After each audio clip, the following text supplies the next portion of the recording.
Hey guys, my name is Mario Flores and I own a marketing agency that helps all sorts of companies rank better on Google. And in this video, we're going to be talking specifically to the roofers and roofing companies who need more help, more leads in their local area, and what exactly you need to do in order to achieve that with SEO. Over the last 7 years, I've helped thousands of different companies get better rankings on their local map packs as well as their local search for their website. And in these 7 years, I ran into a ton of different scenarios on what people have done right, what people haven't done right, and how they can improve their rankings very easily. In doing all this, I've understood that a lot of people don't understand what SEO means, or they have very little knowledge as to what it is that they're trying to achieve versus what they're paying for, and just a combination of everything. I get a lot of people who come to us and they need a website made, and it's the 5th website they've made at this point and they're super frustrated. I want to explain to you what type of website structure you need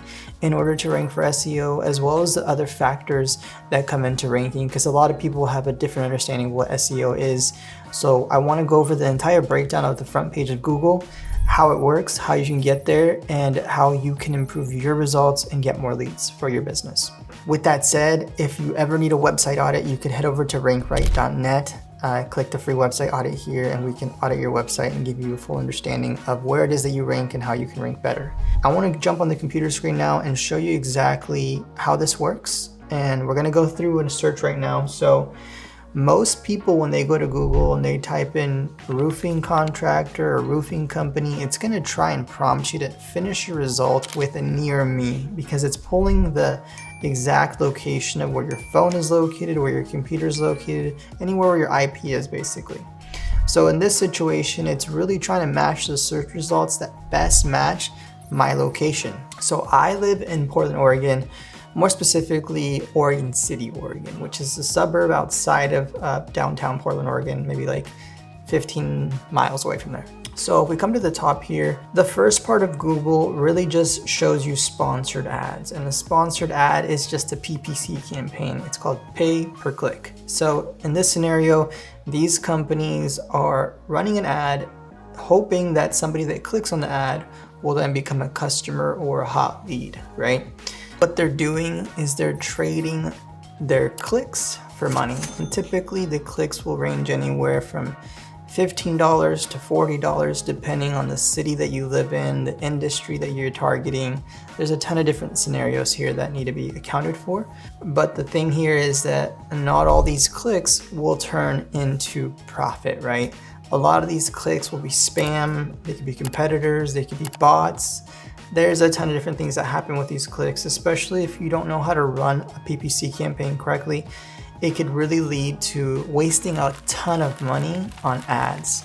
Now, I've made other videos about the biggest mistakes that roofing companies make typically when they are running their own ads. I will link that video somewhere here on the screen. Go check that out, please. And just make sure that you're running your ads carefully and not overspending on something that you don't know if it's really working.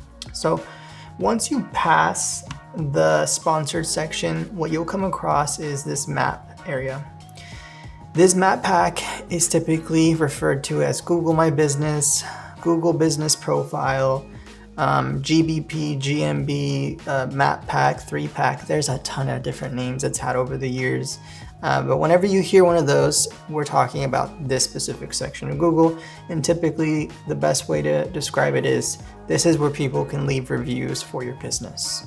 One of the biggest ranking factors when we're trying to get these Google My Business listings to rank is proximity, and a lot of people don't understand that when they first set this up. So I'm going to give you some different scenarios and go over the reasons why your Google My Business listing might not be working for you, or things that you could change in order to get better results. On this map, we're going to see these red pins, okay? These red pins means that these businesses are registered to these addresses.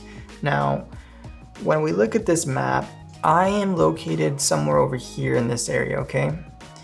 I would never see a business show and rank right here on the top of Google Maps that is located 30 miles away from me in downtown Portland.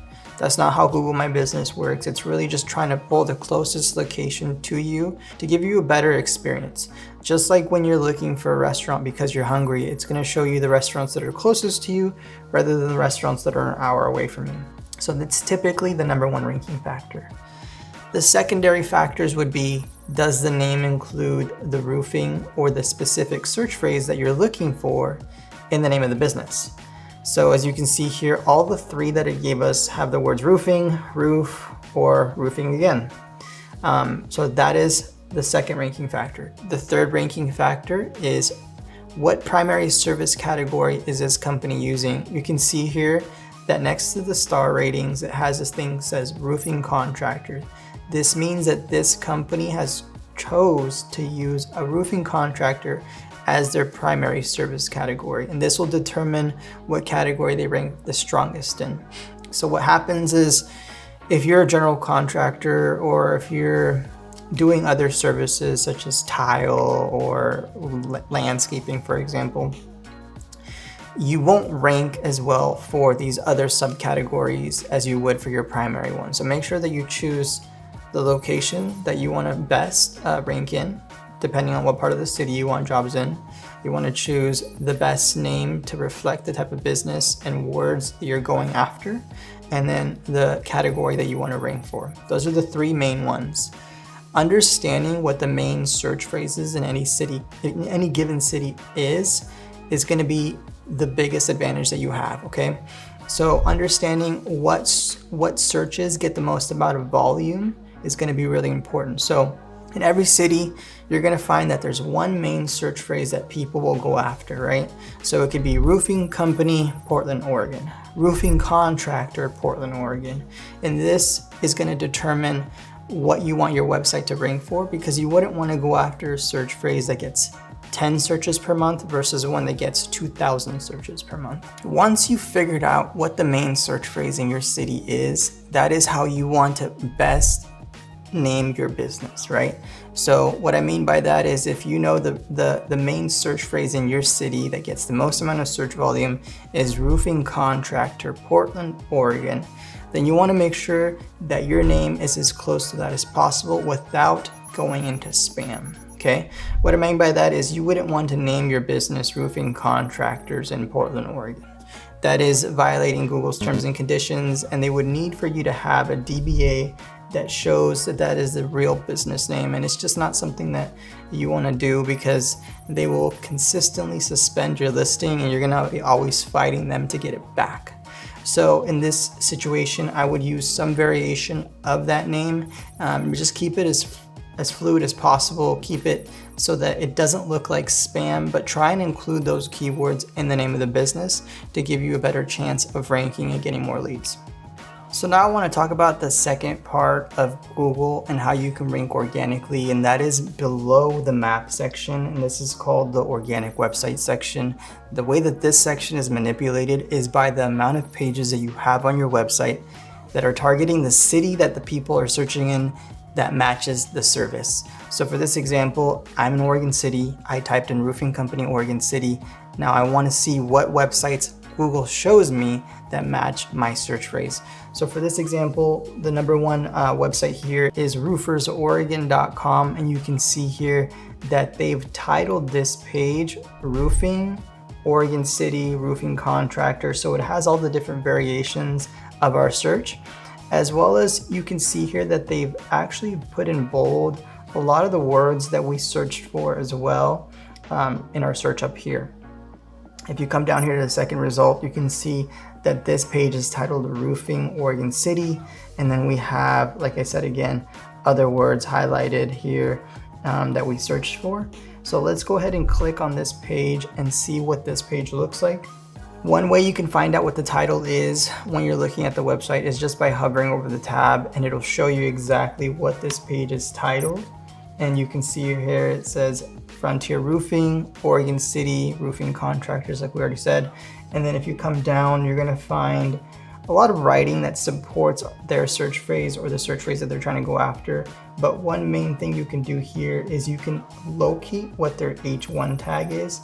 And essentially what an H1 tag is, it's just a header tag that basically says out of all the writing on this page, there's one phrase that they're really trying to go after, which in this situation should be some variation of roofing contractor in Oregon City. But let's just take a look to see what it is that they're actually targeting. So if you hover over any sort of phrase like that, just highlight it and hit right click inspect.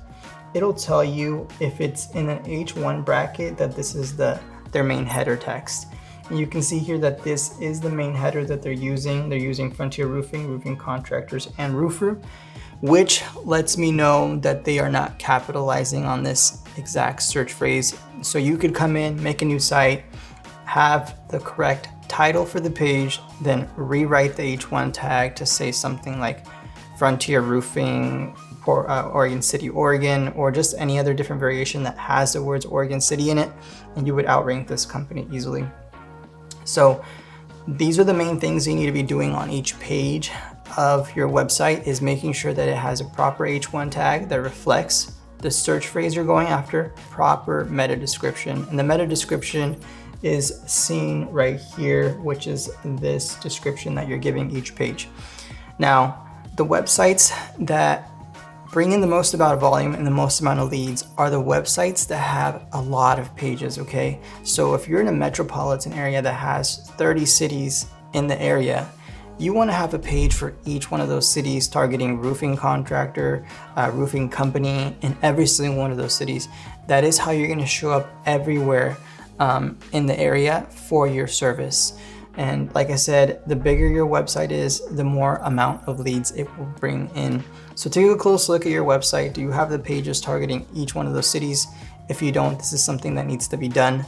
If you need help with that, you can reach me here at the number on the screen, or you can visit rankrite.net and get a free website audit. Like I said, I hope this information was helpful, guys. If you like this sort of content and want to see more content like this, please consider subscribing to the YouTube channel, and I'll catch you in the next video. Thanks.